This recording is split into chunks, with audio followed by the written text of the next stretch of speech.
mathematical methods are used to solve some problems in finance. Okay. However, uh, to understand this answer properly, one must understand what is finance. Okay. Okay. So the problems what we are going to see today, I mean, there are many other different type of problems which arise in finance. Okay, but we are going to see the central problem, the problem, which is uh, of very utmost importance. And then these problems are related to financial market. So first we must visit what is the meaning of financial market. So whenever we talk about market, market is a place where several products or services are being traded. So what are the things being traded in a financial market? So that is the first thing we are going to see. And then we would slowly, come to the point that what are the challenges, okay, what are the problems, and then what are the mathematical tools one can use. Actually, there are enormous different mathematical tools to solve various different aspects of a single problem, or also various different problems. Okay, so we are possibly not going to that diversity. In my abstract, you have possibly seen that in the abstract of my talk, that subject area like statistics, or say computational statistics, or even partial differential equations, probability theory, stochastic processes, uh, economics, and even machine learnings. So these, I mean, diverse domains, okay, have application in mathematical finance. So these are the various different tools to solve various different aspects of a single problem, or maybe various different problems in mathematical finance. So we cannot talk all of these type of things, but we would of course talk about some interesting problem in mathematical finance, and the historical background of this. And towards the end, we are going to see at least one subject area, that is stochastic process. So that is a part of probability theory, that how that is used to solve a math finance problem. Okay, so here we start. So first, as I promised, I must talk about what is financial market. So financial market, we all interact with the market with or without knowing that. See, for example, when you go to a bank for a fixed deposit, you put a fixed deposit. So basically, then you purchase a contract. What is the contract? The contract says that if you pay, for example, 1,000 rupees in the beginning, then after some time, you can come back depending on your maturity date, and then you would receive some higher amount of money. Okay, so after 10 years, you may get something like more than 7,000 rupees. But these things could be of various different types. For example, your bank might give interest annually, or might give interest quarterly or monthly or continuously. Okay, a same interest rate. Okay, even if you talk about same interest rate, but when that interest is compounded with higher and higher, I mean, granule, when the granule is finer and finer, then you get a little higher return. So what we understand is that when you purchase a contract, you essentially are concerned about what you are going to get towards the end. Okay, and that thing depends on the time duration, and also the kind of agreement between you and your bank. Okay, however, this future projection is deterministic. You know that okay, this is going to do, whenever you deposit, you get one very certain assurance. Okay. And one thing also we know that it is all about time dependency. Okay, that asset price depends on time. So over time, its price changes. Now, thing is that there are assets whose price dynamics is not certain, which changes randomly. Okay, you cannot, or no one can, assure you a particular worth of that contract. Okay, so let us see one such example. All of you know in some level what is a share. Okay, share market, you know. So this is a share of this particular company. We also call stock. Okay, so this is a very old, stocks picture. Its face value is $100. Okay, so this basically, if you enlarge and read this very carefully, this calligraphic things, you would see that it does not promise that the bearer of this contract would get a certain value at certain time. It just says that, okay, at the time of issuing this, then its value was something. So its value, one share's value was only $1, and this contract contains 100 shares, but it says nothing about what would be its price later. Okay, so basically at a given time in future, the price of this contract, the value of this contract, that means if you transfer this contract to your friend, how much money should you expect in return is not very certain at the present time.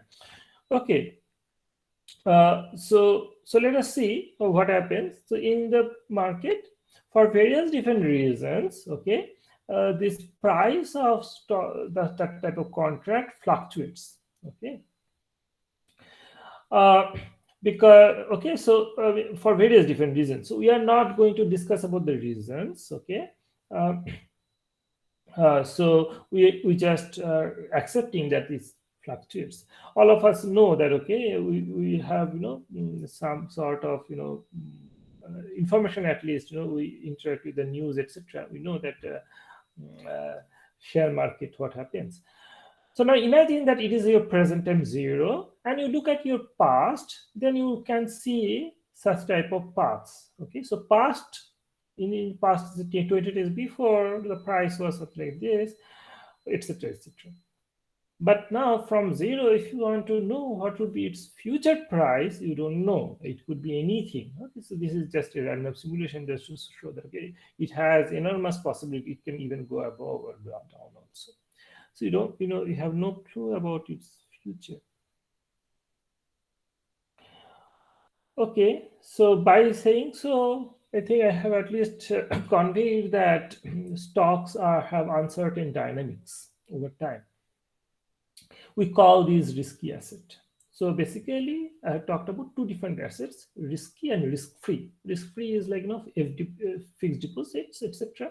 So where you uh, know exactly how much it would worth, after a year or so. But for stock, you don't know. So now for risky assets, it has inherent uncertainty. So it is not that uh, that we have lack of knowledge. That's why there is uncertainty. It's not like that. It has inherent uncertainty. If then it's a terminology. If oscillation increases, we say volatility factor is more. Okay. Imagine that this is time axis, and this blue line is stock price, and this red line is some factor what we call volatility. So this purple, this violet region shows less oscillation. We call grossly that it has low volatility. Whereas this purple region, um, you see more oscillation, we call that it has high volatility. The stock price has high volatility.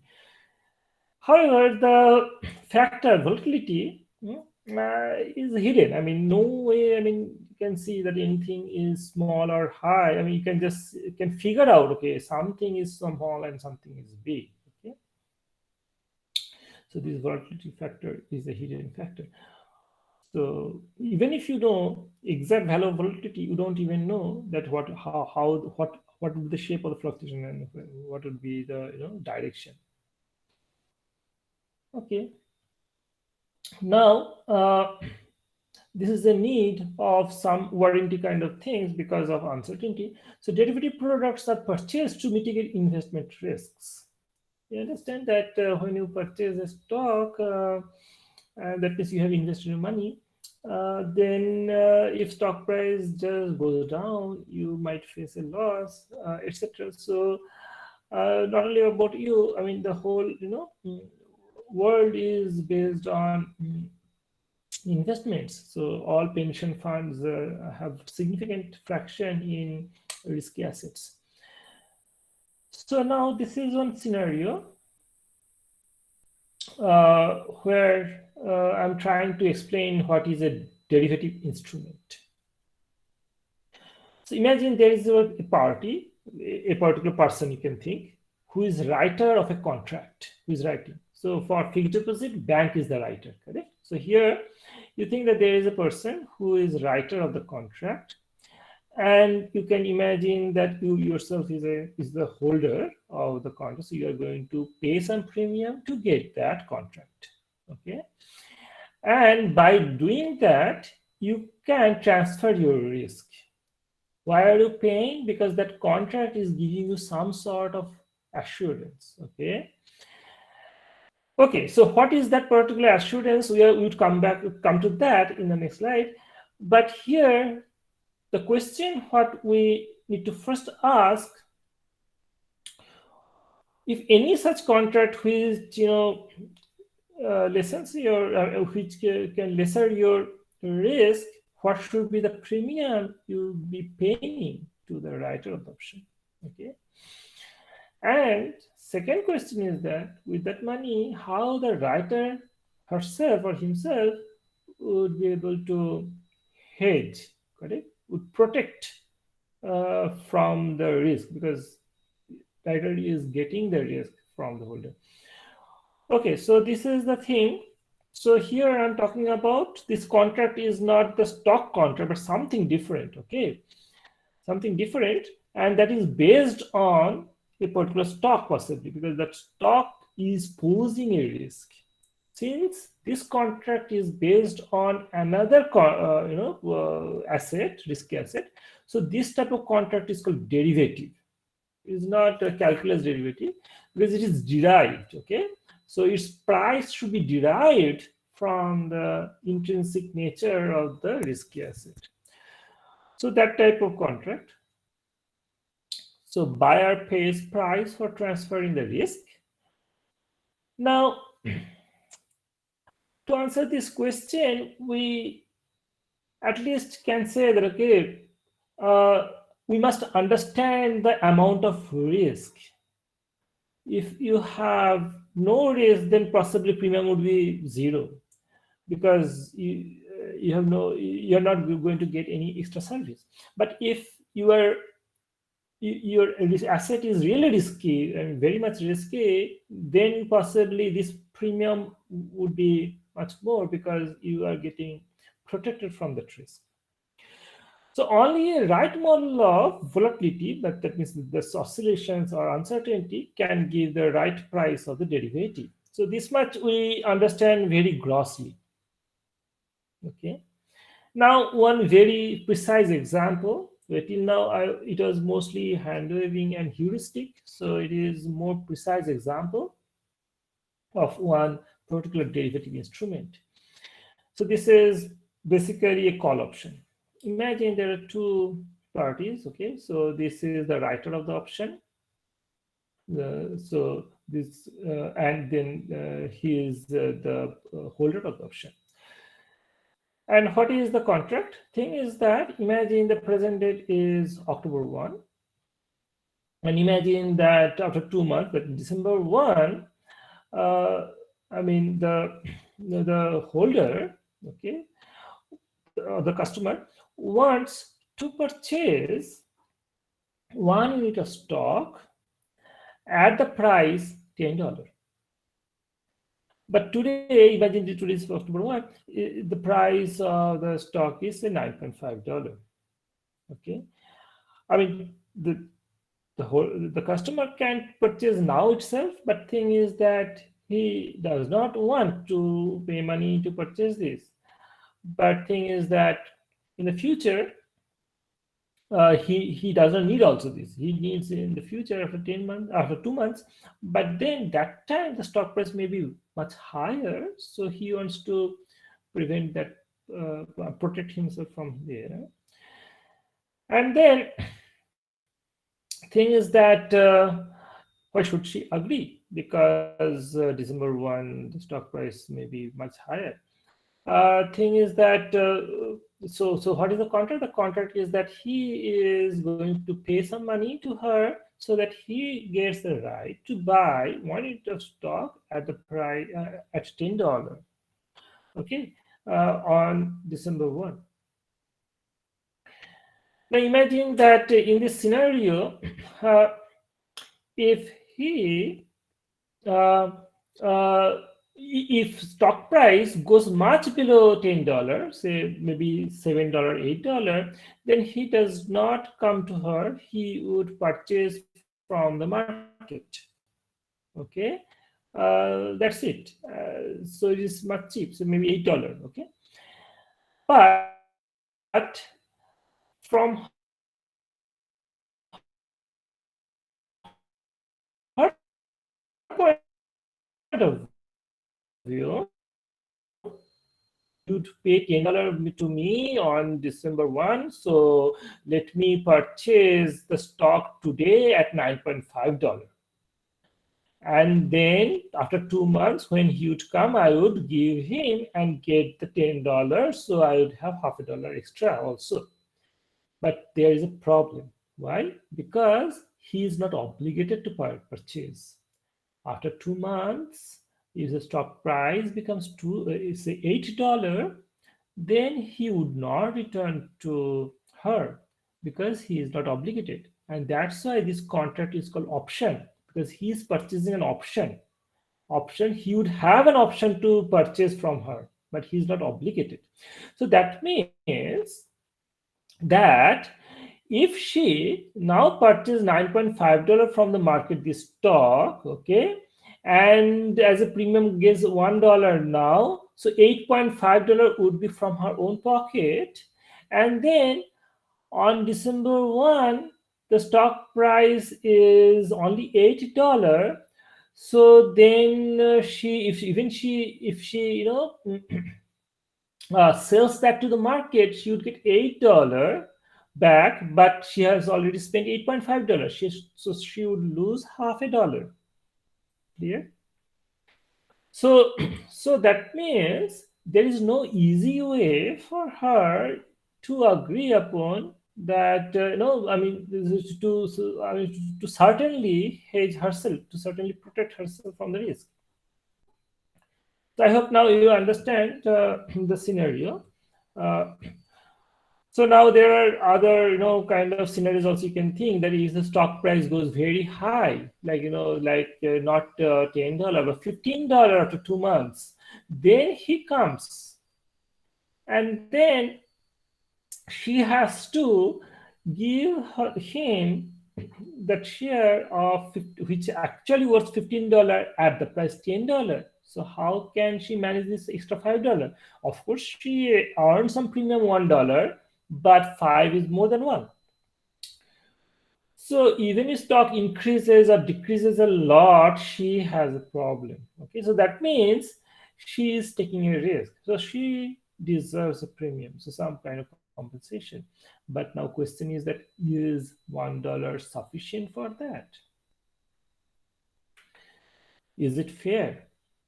So now understand that uh, this sounds really complicated. I mean, apparently it seems, you would find yourself clueless that how to find out this answer. Apparently this has no objective solution.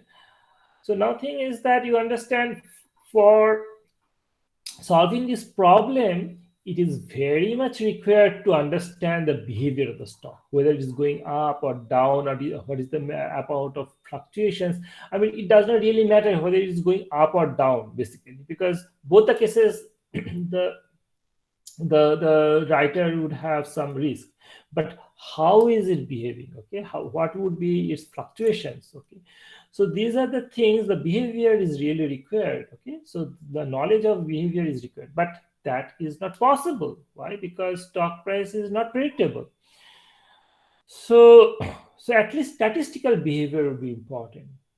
Okay, so although stock price is random, among this uncertainty, finding out a certain pattern, some statistical principle, and from that obtaining a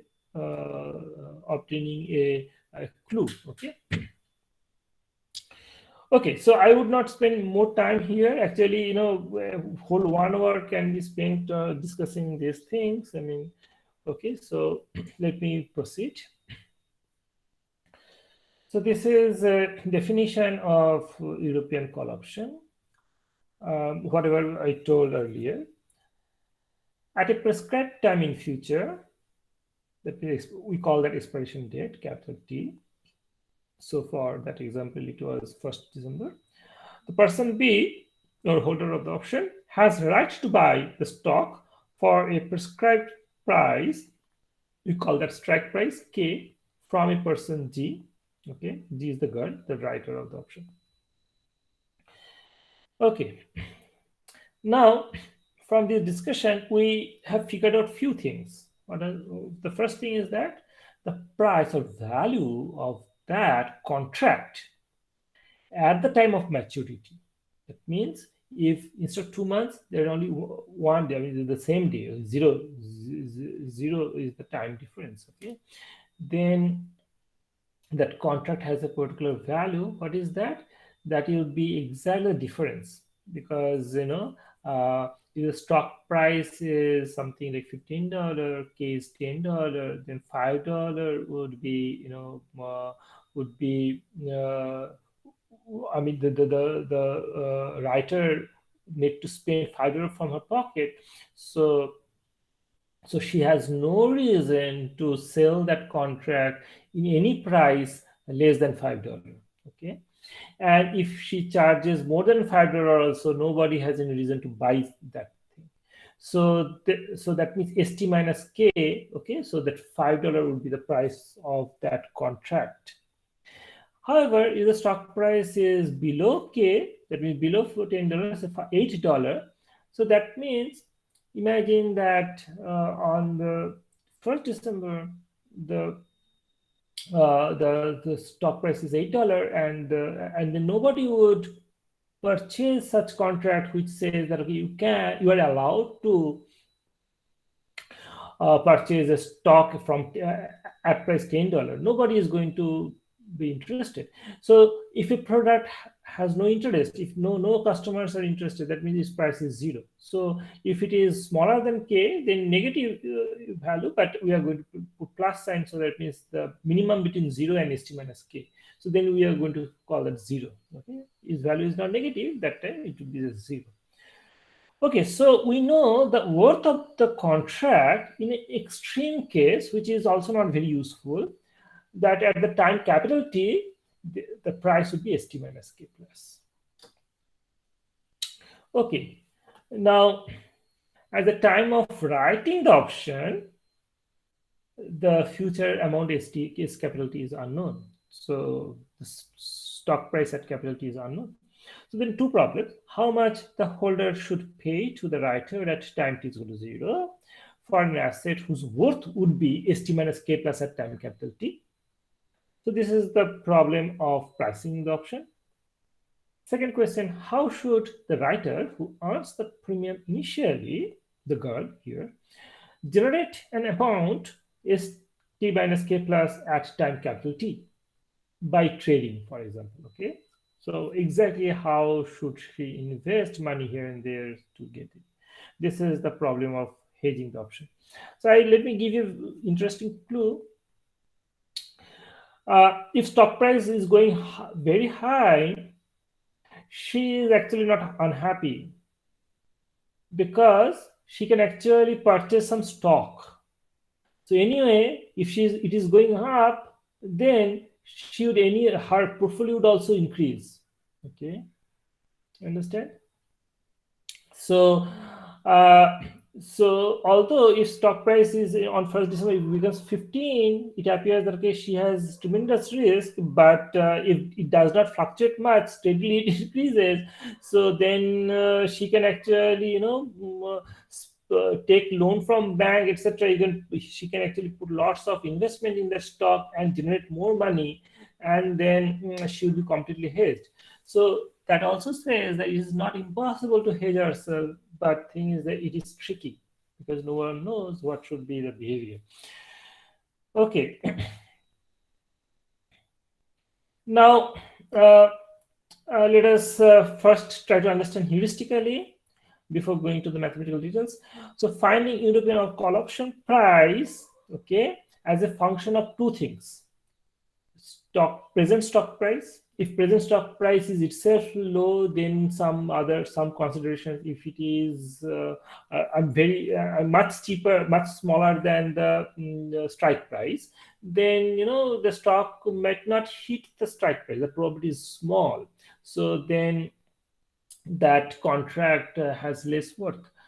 Okay, so these are the things which we understand. So the option price is a function of stock price, should increase, is an increasing function. Another thing is the time. If the time duration is large, okay, so then the stock price might exceed any predetermined range is higher, then risk is more, and then also the contract price would be more then. Okay, because more risk, more price, because you are actually purchasing some kind of assurance. Okay, so you are transferring risk and getting and for that you are paying. Okay, so here this is S minus K plus, what we have already obtained at the time of maturity at time capital T. So this is horizontal axis, the stock price at time, say at time zero. I mean, when at present time, if present time is the maturity time, then the blue line would be the price of the option. But if present time is 3 months before the maturity time, then possibly you would have this type of curve of the option price.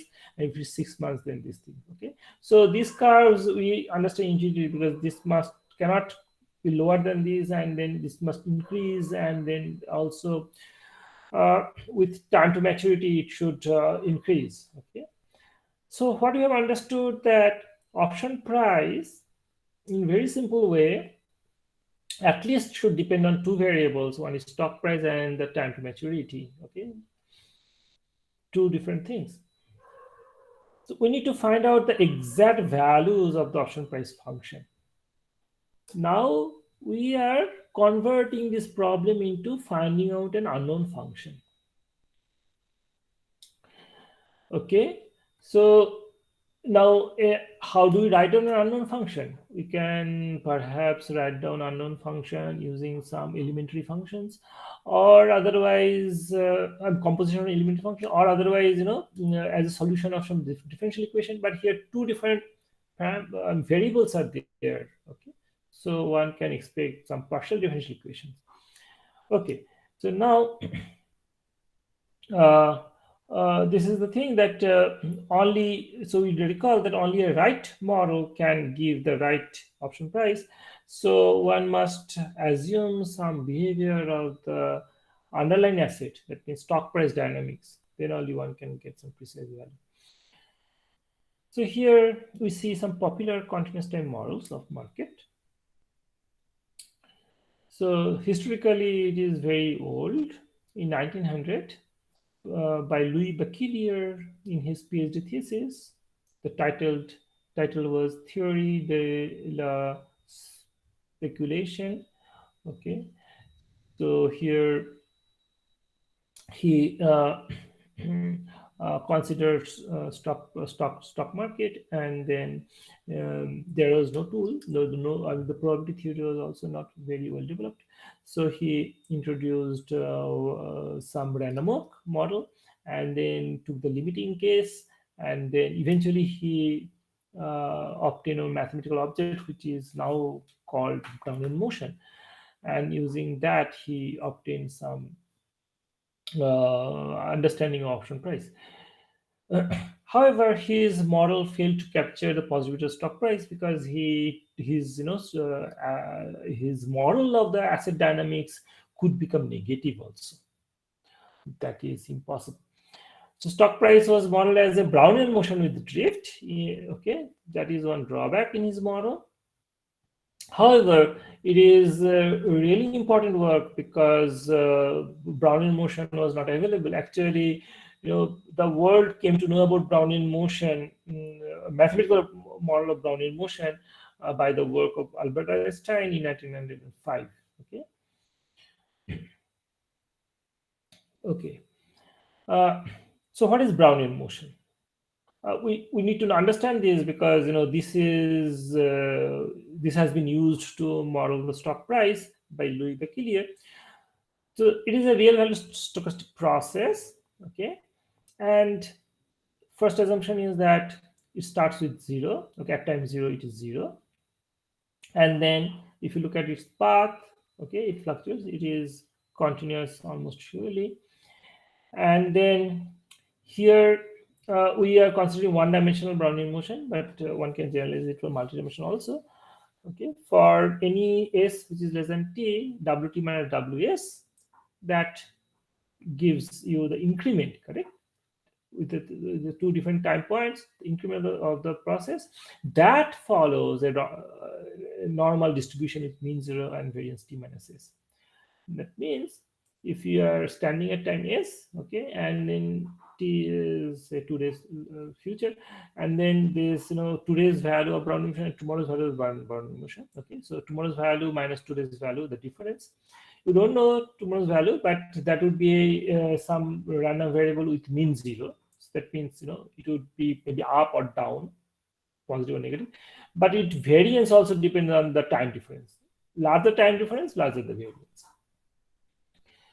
Okay, so actually one can imagine that, okay, why does not 3 imply 2? Yes, to some extent, but not completely.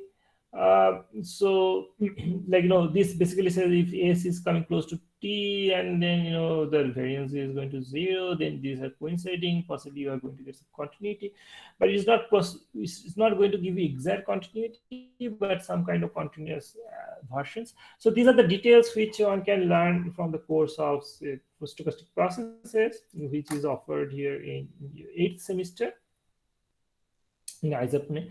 Okay, so okay, so this is independent of W, and then this is also independent of the past. Okay, so independent stationary increment Gaussian process is the Brownian motion. And now thing is that if one put this Brownian motion and maybe some other drift term, okay, in the power of e, what you get is a positive number. Okay, because e to the power x, any real number you are going to get e to the power of x would be a positive number. So this is a good way to use Brownian motion, but get one process which is non-negative. So that was proposed by Paul Samuelson in 1965, but later on this famous work of Black, Scholz, and Maton, basically in 1973's paper of Black and Scholz, they have used that model, this type of process. Okay, and then Martin also published some paper in the same year, and they use this model to model the stock price, and then they have derived the option price formula for that exact curve. They have shown that, okay, that curve really can be explained. And for that work, in 1997, their work obtained Nobel Prize in economics. However, Black died before that, so Scholz and Merton shared the prize. Okay. uh, okay, so this much I have already told. Okay. Now we let us see what did they do. I mean, we here we are first saying that okay, what was the model? Okay, so they have just considered the bank is giving continuous compounding. So R is the continuous compounding rate here. So BT is the price if you place 1 rupees at time 0. So then at time t, it would be say bt, and the bt would be e to the rt. So t is equal to 0, e to the 0 is 1, right? So at time 0 is 1, and then it is increasing exponentially. Okay, simple model. And then for stock price, which is risky asset, for risk-free, this is the dynamics. For risky asset, they have imagined that, okay, small change of the stock price, dst, is equal to mu times stdt plus sigma times stdwt. So small change in stock price can be written in terms of addition of two small quantities. So it is small change of time, okay, times mu st, and then sigma is a non-negative, positive constant, that's st dwt. Here it is also small change of the Brownian motion. Okay, this way you can divide st from both sides, and then dst by st is like relative change of stock price that we call simple return. So simple return is like mu dt plus sigma dwt. Okay, so that is the model. And given this equation, like as given an ODE, you can solve it. Similarly, this kind of things is not ODE, this is like stochastic part is there, random thing. So we call this stochastic differential equation, or SDE. So given this SDE, one can solve. There is a method, okay, and the solution turns out to be ST is equal to S0 times e to the power of mu minus half sigma squared t sigma WT, okay, for all t. So this is a solution. So that is their model. Okay. So this is always non-negative. Okay. Good. Next, so this is one model. However, it is too simple. There are many other proposed models. So this is another model. In 1993, uh, Stephen L. Heston modeled volatility as a stochastic process given by a stochastic differential equation. Okay. So this volatility, that means this sigma value, he assumed that itself is not a constant but fluctuates over time. That is also a stochastic process. Okay, so that was his model, and he has also obtained a generalized, version of the PD what they have obtained. So I have not shown the PD yet. I would show later. And then also he has obtained some closed form expression for European option, and the model gives incomplete market. Fair price there is not unique. This is one issue which I'm not elaborating much. Thing is that you know that in several occasions, uh, for a product or service, there is no unique fair price. I mean, there is a scope of negotiation. Okay. Uh, and then in financial these things, okay, here also similar kind of things happen, that some products may not have a unique price. um, However, his model is a little complicated, but calibration of the model is rather challenging. A more complicated model means more number of parameters, etc. So these are not only two available models. There are hundreds of different models. Okay, so the work of Black, Scholz, and Merton was really encouraging, and hundreds of researchers are doing active research to extend their proposed model. So this is one another popular. So that's why I'm just showing it. But there are many other further generalizations, and more generalizations bring more number of parameters, and then calibration becomes harder. However, if you are successful, if you succeed to calibrate that complicated model, then possibly you would give better prediction of the option price. Okay, you can give better curve. Okay, uh, so here this is the model proposed by Houston. You can see that okay, this looks very similar to Black-Scholes model. Here sigma appeared in the Black-Scholes model, but for Houston model you see square root of Vt. Okay, where V is you can say that square of volatility. Okay, uh, and then Vt changes over time, and this changes like this way. So this is a CIR process, Cox Ignace-Ross process. This is also called as mean reverting process. Okay, it changes, so if Vt becomes too larger than theta, okay, so then this becomes negative. So then dVt, small change of Vt also becomes negative. So that means Vt would decrease.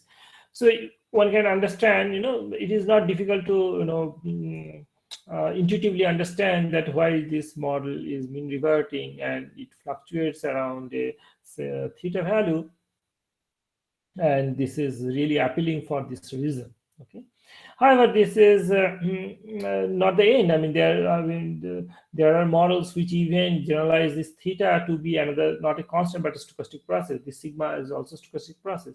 This kappa is called speed of mean reversion. Theta is called long run mean. Sigma is called here volatility of volatility. Okay. So there are some, technical conditions which I am not, spending much time on. Okay, so from these, these are some examples that where theoretical theoretical, stochastic process were proposed to model stock price, and after modeling, there is a possibility that one can obtain the corresponding option price. Okay, there is another thing, also data-driven approach. The fair price of an option contract depends on the current anticipation of the future dynamics of the underlying asset, because you don't know the future. Just all those models are giving you nothing but this anticipation of future dynamics, correct? And then the success or failure of the theoretical option pricing and hedging also is closely tied to the success in capturing the dynamics of the underlying asset. So that capturing means calibrations, etc., everything. So those also are erroneous. You cannot calibrate completely because it involves lots of statistical inference problem. And also, whatever you have calibrated, you have taken some past data, but that is possibly insufficient. Okay, and these are the problems. Okay, while simplified assumptions of some theoretical models do not match the reality, like Black-Scholes model, on the other hand, a complicated model is hard to calibrate. So one can go for data-driven approach. So since this is a hard problem, adoption of data-driven approach is in pricing option contracts is gaining attention with the advent of superior computational power and advancements in statistical learning techniques. However, the data-driven approach also, has its own limitation. It's promising, but it has also limitation, challenges. Okay, so often it is, very much confined for a particular stock. Okay, whatever data you have done and you have obtained the option price, it is not a formula kind of thing. It is just giving a black box. It is given input, you are getting output, but the same black box might not work well for another stock. So I mean, so there are many issues. Okay, however, there are efforts, there are some promising things. To some extent it can be generalized, but this is also an ongoing research direction. Sir, there are some questions in the chat. Would you like to answer them? Sure. Yeah, I so, can. Sharon, would you like to ask a question?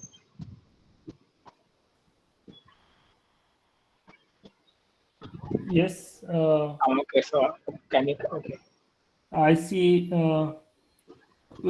question from this: does the same principle apply to index option?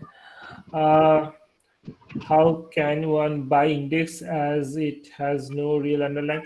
Okay, good. About index option, I think this is a little specialized. Many may not know what is that. Let me tell you that index is some, that Nifty 50 or etc. Every country has their own index, and other than that, also there are many other sectorial indices. So now index price fluctuates over time. So then one can write option. So then that is like purely, like gambling.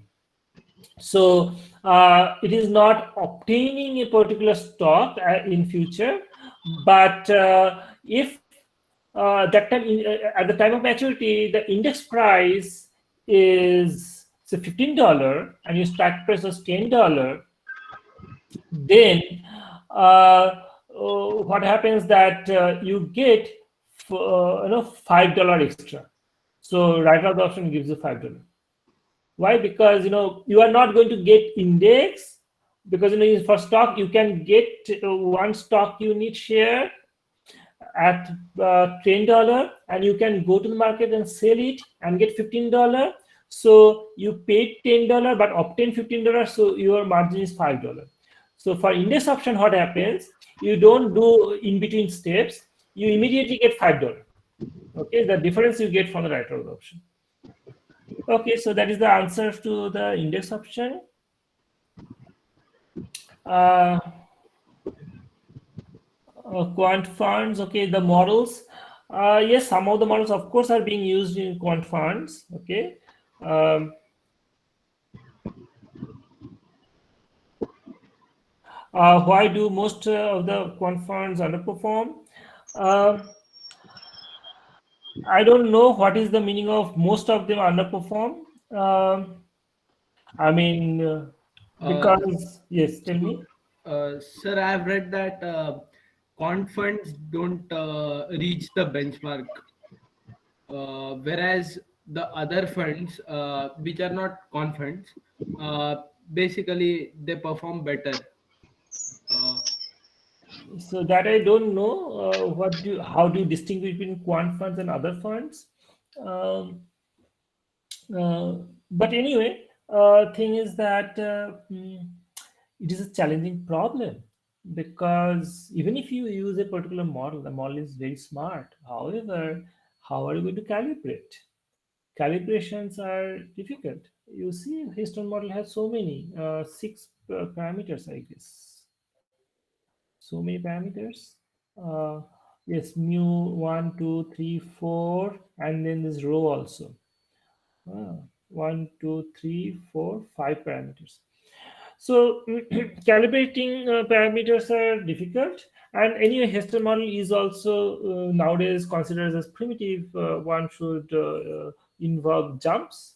So jumps actually introduce many more parameters. Sometimes some models have infinitely many parameters, basically, because some parameters are like infinite dimensional, functional parameters. hmm. So, so these are the things. And also, although you have all these modeling, but some calamities happen, climate risk, some other risk, some COVID-19 kind of things. Nobody has anticipated. All the calibration was done with previous past data, and that might be insufficient.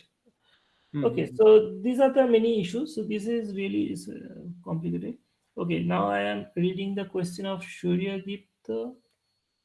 Should not the mean reversion factor in some kind of time lag, because the shared model seems to indicate that the adjustment of VT is instantaneous? Yes, because it is continuous time model, so it is instantaneous. It is a system of equation. It depends on V instantaneously, Uh, and yes, so what I was asking was, so in the mean reversion term, it says theta minus vt. yes, Sort of says that right now, if my vt is below theta, then mhm, the drift will be upwards, and yes, if it's above, will be downwards, and that sort of depends only yes. on current time. Uh, Yes, but however, there is also another term, sigma square root of Vt dw prime t. right. Dw prime could be positive or negative. So it need not be exactly upward. So Yeah. it will take, yes. But like wouldn't this cycle of mean reversion, Yes. wouldn't it factor in more than one? So like if I'm below the mean today Hmm. and I was below the mean say the entire last week, Hmm. compared to if I'm below the mean today and I was above the mean yesterday. In Hmm. in both these cases, the change in the volatility would be the same. With this sort of a Markovian treatment. Uh, Yeah, but W prime, yeah. So so wouldn't the like the W prime part aside, just the drift, the mean reversion term, yes. shouldn't it behave differently based on like my recent historical data compared to just what the price is today? Oh, sorry, what the volatility is today. Yes, I understand. What you are saying is that if you are lower than the mean for a longer time, then there is more chance that you should go upward. But Yeah, if you exactly. just visit lower, okay, thing you see it in a different manner. Okay, so this is one argument, but actually that does not matter much. Why? Because if it is, if you were upside yesterday, today downside, that means VT is very close to theta because of some Yeah, sort of that's true. continuity. That means this first couple times theta minus Vt is very close to zero. It is not contributing much. But Okay, so then then this part would dominate. So right, it may push below. Okay. right. Okay. Anything else? Okay. Some other questions also. Gorick, how are models calibrated? Machine learning techniques or something else? For calibrations, people do not use machine learning. For calibrations, they use some statistical techniques. Um, so because but then statistical techniques means what? I mean, if you are yes, for example, possibly you have learned some statistics in your courses. So if I say that the high distribution of Indians are normally distributed with some mean and some standard deviation. So that means the parameters are unknown. And what you can do, you can take sample. You can take sample and can find out sample mean.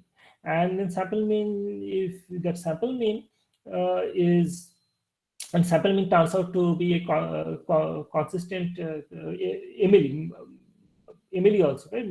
Maximum likelihood estimator, and is unbiased estimator. So that converges to the population mean. So reasonably large sample can give you good calibration. Similarly, here you are not calibrating a random variable, but a stochastic process. And the bad thing about stochastic process is that you have only one single realization. So for high distribution of Indians, you can collect hundreds of samples. But for stock price, the type of time series, you have only one realization. There is a past realization. You do not have multiverse access to the multiverse, all possibilities. So from that, you have to then assume that okay, it is in some steady state, some kind of thing that time ensemble average is like like ensemble ensemble average, so they are equal, and then from that time average you consider and appropriate manner. Okay, because from the Black-Scholes market model, DST by ST, which is the simple return, that appears as stationary kind of thing, correct? So for that you have to appropriately find out what quantity you want to look at an appropriate detrending, then you can do this. Okay, but for Black-Scholes it is extremely simple, but for other things it is not so simple. Some places it is impossible also. Okay. Okay, so okay, now I go back to my presentation. I think I have maybe 15 minutes, Varun. Sure. Okay.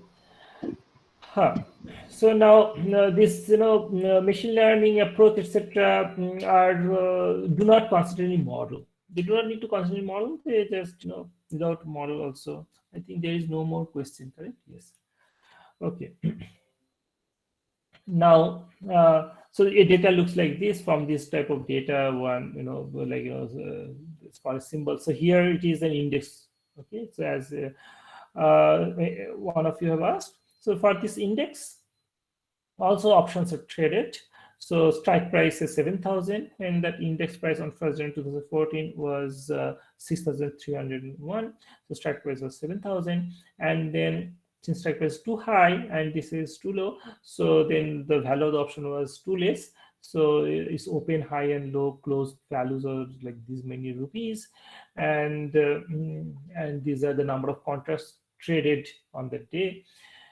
So these are, I mean, so you understand that these contracts are highly traded, okay, and the price is therefore really, I mean, is a really real world problem, and is very important to know as accurate price as possible.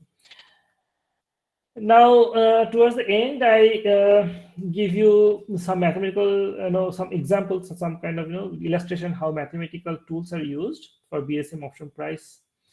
So for Black-Scholes model, because till now I was just checking the problem as a whole. Okay, so now this is one actual solution. So now here that option price, you can think that okay, ST minus K is the K plus is the worth of the contract at time capital T. At present time, what should be its price? So one can argue that it could be the average of the discounted price of this, some sort of average. So star actually says there will be some sort of, not exact average, maybe some weighted average, something like that. So it is not very important for our derivation what should be this star, but what is important is that at time t, if the stock price is S, then at time that t, you can put t is equal to 0 also. The price of the option would be function of t and S, because this is averaged out, and then only variable you are supplying is t and S. So this whole thing would be a function of t and S. You call that eta of t comma S. And now question is that what would be this function? And then Black-Scholes in their paper, they have derived that eta would solve this particular PD, del t plus rs del eta del s plus half sigma square squared del 2 del s2 eta, and then minus r eta is equal to 0. That is the equation. It should be satisfying. And also at time capital T, eta capital Ts is S minus K plus. Okay, so at time, of course, at maturity, you know the price. So terminal data is given, and at 0, when stock price is 0, it has no worth. So option price is 0. So these are the conditions. So this is a PD. Okay, so that PD is nice. It is well posed. It has unique solution, and the solution also has closed form. So it can be written down in a formula. So this capital Phi is the CDF of normal random variable, and this is S is this S variable. Here, this T and S are the variables, and the parameters. The strike price, the time to maturity, capital T is the expression date, R is the interest rate of bank, sigma is the coefficient which arises in the with the Brownian motion there in the Black-Scholes model. So they all involved. They do appear here. Okay, I'm not anymore explaining this formula, but the question is that why should this function satisfy this PD? Okay, that is the most interesting question. Okay, and then given this PD, the solution one can obtain, by solving the PD. There are, some, either you can reduce it to heat equation, and from that you can get it, or you can numerically also solve it. Then you do not need formula. So then basically getting this PD is most important thing. After this, things are easy. Okay, so from here to here is the discussion, what would take some time. I don't know how can I do that. Okay, so let me so let me state this thing. So what is the problem? The problem is that to find out the price of the contract, option price, the writer of the option. So you have to think from the point of view of writer. So writer of the option needs some premium in the beginning, and what she would invest in the assets, two different assets are available, risk-free and risky, so that at the time of maturity, she would generate ST minus K plus, S capital T, which is random variable. So she would earn some value, some premium in the beginning that is unknown for the time being, and she would execute some sort of strategy, the trading that is also unknown, and at the end she would achieve something which is known. Okay, so we therefore we need to look at the portfolio of the writer. So now we are looking at the portfolio of the writer. A strategy pi, whose first component is pi 0, second one is pi 1. Pi 0 is showing number of units invested in the money market, that means FD kind of thing. And pi 1 is the number of units invested in the stock at time t. So this is stochastic process unknown for the timing. So corresponding to an admissible strategy pi, so discounted value of the portfolio of the writer, so her portfolio. So VT, if VT is denoted by the portfolio value, the discounted means divided by BT, that e to the RT is the BT value. So VT portfolio value would be exactly this. This is very clear because pi 0 is the amount and BT is the worth of per unit. And then pi 1 is the number of units, ST is the value of stock per unit. So this is the value of the portfolio divided by BT. So BT cancels into pi 0 T plus pi 1 S by B, I write for short S star. So which satisfies under self-financing condition. It is also not difficult to see that will be VT, that would be this V by B can be written as V0 plus integration pi 1 ds star. Okay, so this thing you can write down as integration of derivative, correct? And then this was integration of derivative, etc. But then for product rule, you are going to get 1 to 3 terms, but 2 of the terms would together become 0 because of self-financing. So you get only 1 term, so that would be pi 1 ds star u. Okay, so one gets this, and then using Ito's formula, which is result of stochastic calculus, which is explained in next slide. I don't know whether I would have time to go to the next slide. So there you are going to get that if eta is a function which satisfies the PD, then with that function, I can write down this equation. The eta of capital T, ST, BT, but since eta satisfies the equation with the terminal condition, then eta of capital T is ST minus K plus, and that is equal to eta of 0 S0 plus integration 0 to capital T del eta del S of USU ds star. Now in this equation, this V is unknown because V capital T should be ST minus K plus, this thing. Only these two are unknown. What should be the initial portfolio value? That is actually the premium of the contract. And what should be the strategy? These red colors are unknown. But here what we get, this known thing we have achieved here, and then we get for this type of choice, you get this. So that means these are the value unknowns. So this should be the premium and this should be the strategy. So one gets the self-financing hedging strategy would be pi 1t would be del eta del S dst. So eta is known because eta is solution of the PD, and you take the partial derivative, and then that function you evaluate at time t and st. Okay, when S is replaced by st, the present value of the stock you get, and then it is a stochastic process, and that is your pi 1t, and pi 0t from here you get that eta tst divided by bt minus pi 1 st. Just take this thing on the left hand side. Okay, so that solves the problem, is solved. Now the magic is here. Okay, so that is Ito's formula. I just show this. I think I won't have time. Okay, so Varun, do I have time to explain, or should I end here? So you can. We have 26 people, so I think we can go little over Okay. time. Okay, so basically by this I end the general talk, but only those who are interested, for them let me explain. So basically my talk ends here, okay, because after that nothing is there. So it is just this explanation. Okay, fine.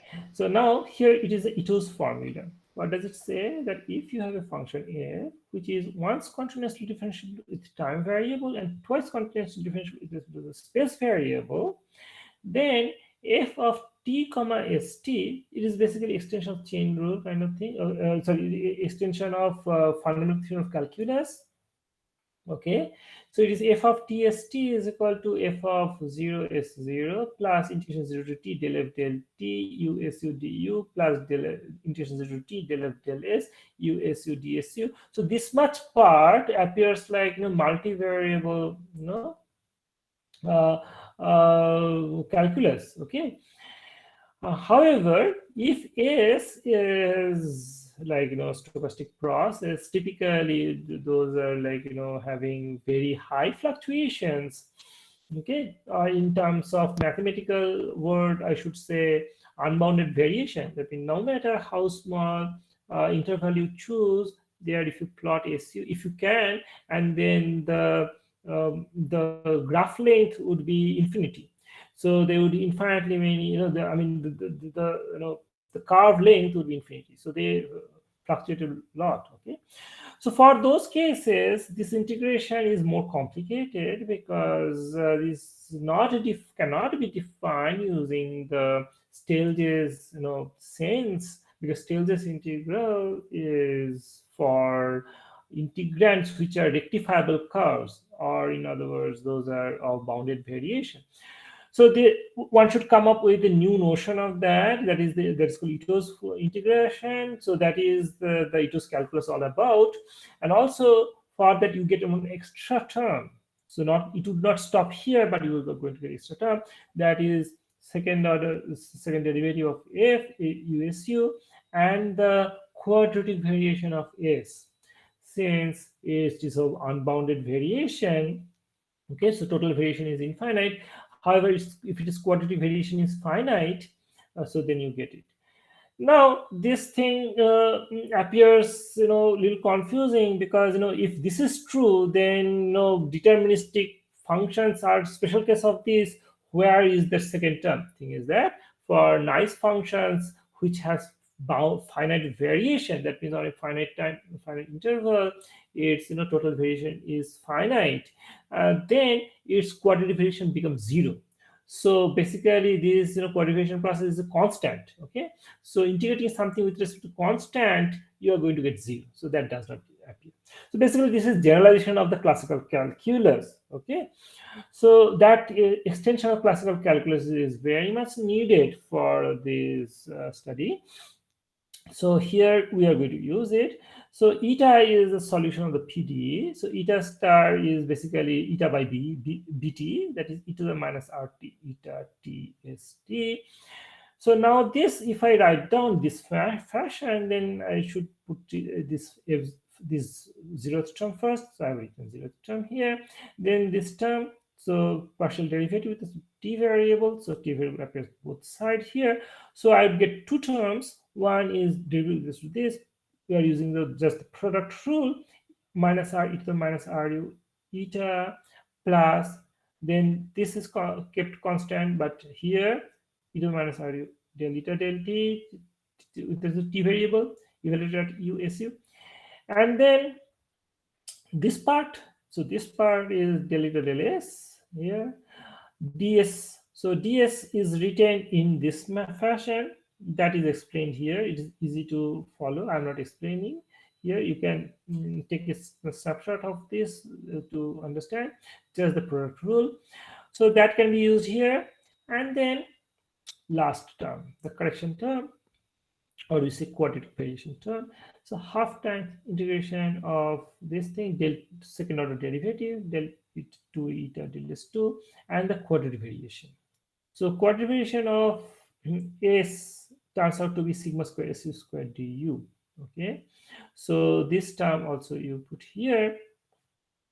So now it is just rearranging the terms. So if you rearrange all the take common of all due terms, you get these two terms here, minus r here, this term coming from here, you take e to the minus r common. So from del eta del t you get this term here, and from here RSU times this RSU del eta del s, this term coming from here, and this is kept here, del eta del s ds star, because this e to the ru and e to the minus r cancels, and we get this. Okay, and here also I have another du term. So that I get this half sigma square su square del 2 u del s2 half sigma square this thing. So this is just three different terms now. I have zeroth term, du term, and d star term.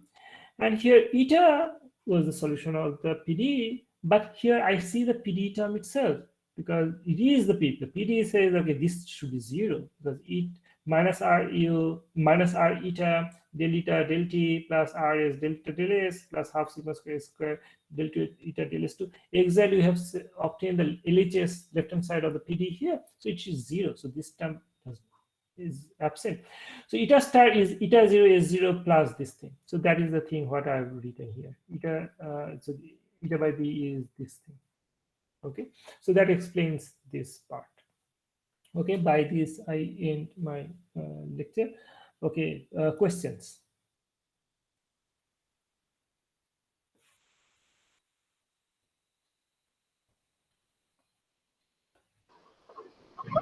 There's some questions. There's some questions in the chat. Okay, I see that there is a question about option Greeks. See, this is one Greek. So there are many other things which are important other than option price. Say hedging is one. So this is, I mean, why should it called Greek? Basically, it depends on the traders and practitioners. They denoted this by delta. Delta is a Greek letter, so they call this a Greek. Okay, so this is one Greek, and there are many other. To understand stock price, for example, how option price depends on sigma value. Okay, so the volatility. So that is also a Greek, and del 2 eta del s2. Okay, so many things are. I mean, like second order derivative of eta with s is also a Greek. So for example, eta partial derivative of eta with respect to sigma value is called vega. There is a Greek letter. So basically, many different partial derivatives of the option prices are called Greeks. I mean, that is just, I mean, if you know the function, you know everything. Okay, but knowing function is difficult. So there are ways to calibrate or find out some of those partial derivatives. So they obtain some Greeks from there. I mean, those things, and they denote those by some Greek letters, and all put together, traders or practitioners call them Greeks. So that is the answer to your question. Any other question?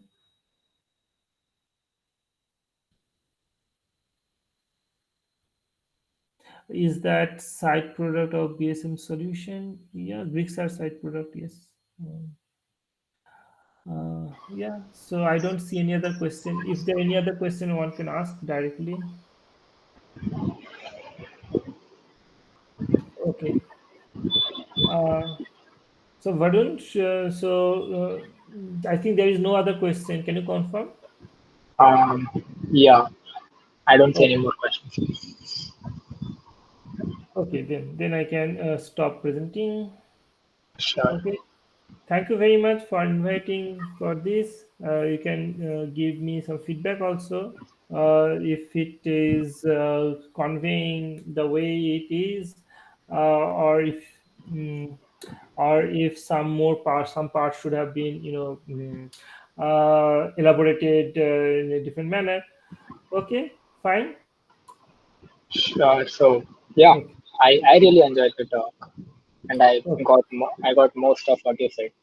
The math in the end got a bit tedious to keep up with, but other than that, the basic idea was conveyed very well. Okay. Thank you very much. Yeah, thank you, sir. Okay. Bye. And thank you.